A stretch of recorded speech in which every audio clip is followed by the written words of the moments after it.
Однажды женщина по имени Ольга, возвращаясь домой после рабочего дня, даже не представляла, что ее обычный поход через подземный переход превратится в историю, способную растопить сердца. Эта невероятная история началась с простой покупки котенка, но завершилась совершенно неожиданным открытием. Ольга шла через подземный переход и обратила внимание на пожилую женщину, сидевшую с коробкой, в которой находились котята.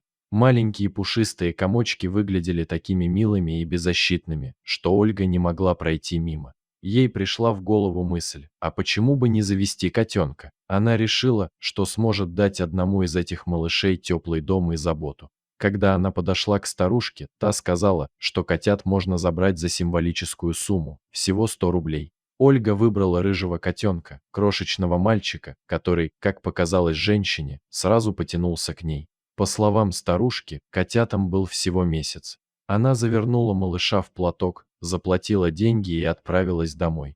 Так в жизни Ольги появился ее первый питомец, которого она вскоре назвала Мандарином. Желая стать хорошей хозяйкой, женщина начала изучать информацию о том, как правильно ухаживать за котятами, чем их кормить и как обеспечить комфорт.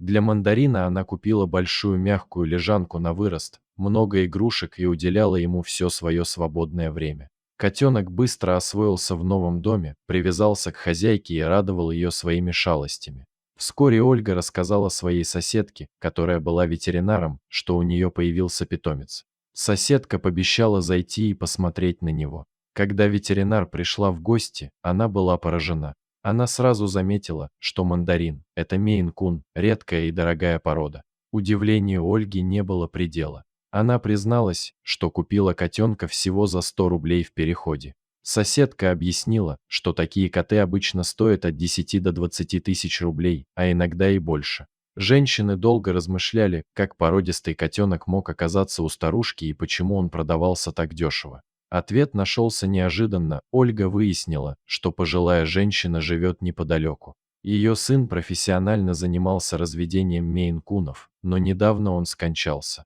Старушка не знала, как ухаживать за оставшимися котятами и решила продавать их хотя бы за символическую сумму, чтобы быстрее найти малышам дом. Позже оказалось, что Мандарин был не единственным мейн-куном, проданным за такую цену. Другие котята из того помета тоже нашли новые дома, и теперь их хозяева, сами того не подозревая, стали обладателями породистых кошек.